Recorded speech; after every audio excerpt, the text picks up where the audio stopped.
మూసీ పేరుతో పేదలపై యుద్ధమా?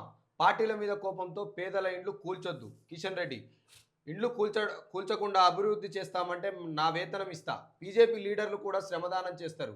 ఒట్టేసి చెప్తున్నా. గలీజ్ వాసన దోమలు లేవు.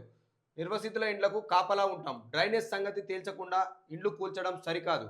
బుల్డోజర్లు ఎక్కిస్తామన్న సీఎం కామెంట్లతో 9 మంది గుండెపోతుతో చనిపోయిండ్రు. హైదరాబాద్ కృష్ణా నీళ్లు తెస్తే సీఎం రేవంత్ ఫోటో మేమే పెట్టుకుంటాం. మూసీ నిద్ర తర్వాత వాక్యం. దొంగలు పడ్డ 6 నెలల కుక్కలు మరిగినట్టున్నది వీళ్ళ బస్తీ నిద్ర. అసలు మీరు చేస్తున్న బస్తీ నిద్ర యొక్క ప్రధాన ఉద్దేశం ఏంది? ఇప్పుడు అక్కడ ఒక్కొక్కరు కొంతమంది 2 కోట్లతోటి 3 కోట్లతోటి ఇండ్లు కట్టుకున్నారు.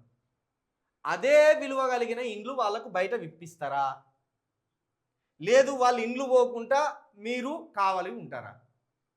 ఇక్కడ ఏమంటాడు? మూసీ పేరుతో పేదలపై యుద్ధమా అని మీరు అంటారు కదా.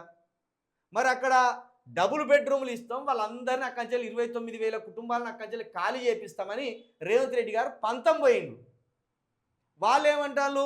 మేము లోన్లు తెచ్చుకొని కట్టుకున్నాం, ఇంకా మేము ఈఎంఐలు చెల్లిస్తున్నాం అని వాళ్ళు చెప్తున్నారు. మీరు పోయేమో మంచిగా పౌడర్లు వేసుకొని ఏసీ రూమ్లలో పండుకొని మీరు ఒట్టిగా వాళ్ళతో ముచ్చట పెట్టినట్టు 4 ఫోటోలు తీసుకొని ఇక రేపు నుంచి ఆ సమస్య కాస్త ఒడిచినట్టు మీరు బయటకు వస్తారు. ఆయన వేతనం ఇస్తాడట ఇల్లు కూల్చకుండా అభివృద్ధి చేస్తే.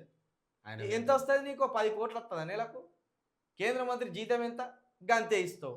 ఆ వేతనంతో వాళ్ళ కుటుంబాలు బాగుపడతాయా? 1 నెల వేతనం ఇస్తాం అనుకుందాం. మరి మిగతా నెలలో ఏం కావాలి? వాళ్ళు పార్టీల మీద కోపంతో పేదల ఇల్లు కూల్చొద్దని అంటున్నారు. ఒకవేళ కూలిస్తే ఏం చేస్తావు? ఎట్లా అడ్డుకుంటావు? అది చెప్పు. అక్కడ ఇండ్లు పోయిన వాళ్ళకు ఇండ్లు ఇప్పిస్తారా?